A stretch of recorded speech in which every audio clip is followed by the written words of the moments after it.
the Odds Training, and today we're going to do a BTO breakdown on Justin Jefferson, aka Jay Jettas, aka the Griddy King. Alright, hope you guys enjoy the video.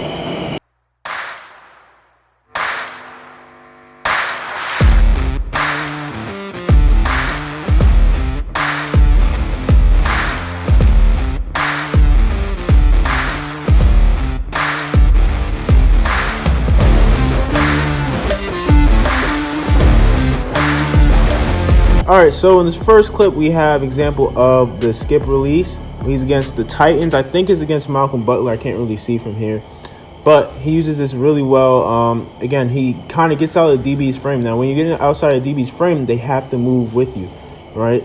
So they can't just stand there and jam you. You get out of the frame, you speed them up, and you're more likely to win the route.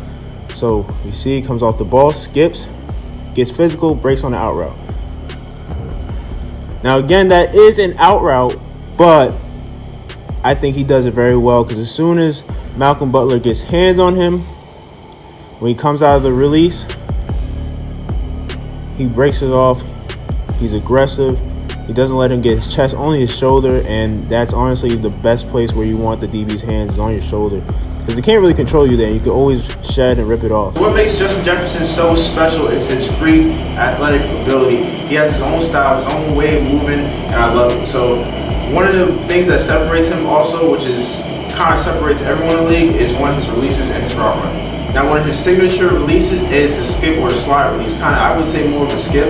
So he kind of skips out to the side, he eats up space, and he takes off. So it's like a really short release, but it's really fast and efficient.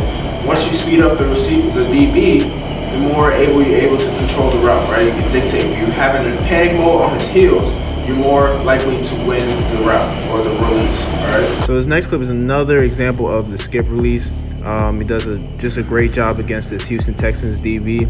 Let's watch it. Skips off the line, breaks inside, sells, and works over top, makes the catch. Perfect. So let's run it back. So he skips off the line, notices that the DB is not pressing him, so he has a free release, speeds up. Now he gives him the DB a nice little look, sells that, okay, this is it, that's the route, there's nothing else. Boom, breaks over top of him and makes the catch. Let's watch that one more time. That was a beautiful route, so many details in this one route. Skips, get the free release, okay, cool, sell, breaks it over top of him. That's another great example of not always, this route is a post corner, so not a lot of times do you have to go outside. You don't always have to do an outside release. He does an inside release and just works over top of him just based off of where the DB is playing him, and just does a great job with selling with them. Alright, so from that second clip, there's a lot to take from, okay? So again, number one rule is have a plan when you come to the line of scrimmage. So I guess the DB was kind of playing like a little bit of outside shade, so alright, I'll take the inside. So he skips inside, knows he has a free release. DB does not try to be aggressive at all. He just figured he's going to guard him, he's going to cover him. It's probably a cover one situation. He probably had help inside, so it's probably cool that Justin takes the inside release. So Justin takes the inside release, makes it kind of look like a crossing route. So he sells with his eyes as he's gaining ground on field. He's looking, and then all of a sudden he breaks it off, works over top of the DB, gets the separation, catches the ball. All right, so the next clip we have Justin Jefferson versus a Lions DB. So if you look how the DB is lined up against him, he's just stacked right in front of him. So he can kind of, if he moves right, he can kind of have an advantage either going left or right, because again, he doesn't have any leverage, right? So this could be just because of the coverage or whatever the situation is. So my guess is a man, just the way it's being played, and because he's the inside receiver and he's getting hard pressed, so it's probably man. So what he does well here, I think, is an underrated release, is that he speeds, just a speed release, just literally just bursts off the ball, runs past him. Again, if you control the tempo, you can speed the DB up, you control the route. And if let's say during a game, you do a bunch of different releases, he's going to expect something fancy at the line. Now, if you just straight out just burst and run, you might be able to catch him. So that's something that I use a lot of times. Again, you can use mind games. You know, it's like a chess match. Just expects the press. Again, when you see how the DB is aligned and what probably is the game plan, if he's in your face, he's probably going to press you. All right, there's like a 90% chance he's going to press you. So he anticipates that, speeds it up. As soon as he shoots his hands, he sheds, and then he got a free, got the step. So again, what's important there is to change up releases. Now I showed you guys a bunch of different, actually the same kind of release, the skip release, on 2 different teams. But again, it's always good to have different releases in your bag. So again, you can change it up. He probably gave him something consistently over and over. You do jabs, whatever. Now if you do that to a DB over game, he's going to anticipate that. So when you just do a flat out speed release, you might just catch him. All right. Again, when you speed them up, when you control the tempo of the release, probably will control the route. Okay, the person who controls the tempo controls the route. DB is able to slow you down and get the hands on you and jam you and slow down the timing. He's going to win that route. Okay, so again, anticipate what he's going to do, see what's in front of you, have your game plan in your head, and execute.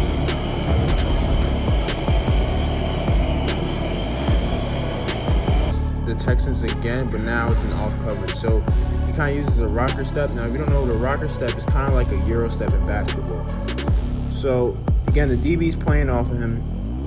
Definitely a zone situation. Comes off the ball hard, shakes the head and shoulders, comes across the middle, makes the catch, and it's good. So I love doing things like this off when I have off coverage situation. When you give DBs or whoever's guarding you like a little shake or a little something stutter, something like that, it's like a little stunt. It freezes them a little bit because they have to read and react based off of what you're doing, and you know what you're doing, but they don't. So again, DB rely on reaction so high. So doing stuff like that can kind of throw them off and give you the advantage.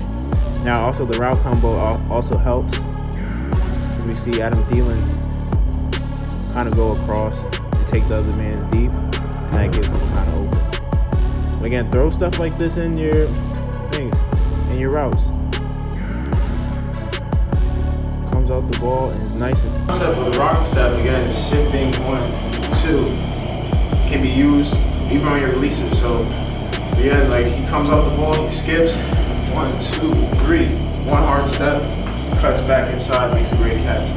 So again, like the head and shoulders is so crucial, so important on the rocker step. If you want to perfect it, again, make sure you're pushing off or shifting your weight, stepping out of frame. If you're just moving side to side like this, it's not going to work. But again, you have to really push, sell head and shoulders, and he got rid of him with that last cut, made catch.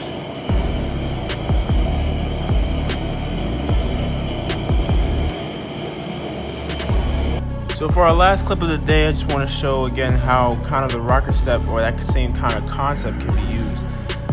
Now we have Jefferson against the Bears, and he's going to skip off the line just like his signature skip release, right? Skips off the line, 1, 2, 1, 2.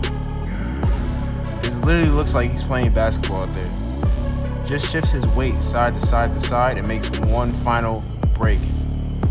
You can see it. And this is why playing head up sometimes doesn't really work out for DBs because, again, you have no leverage. So when you're stacked right in front of him, you're more susceptible to fall to anything the receiver does.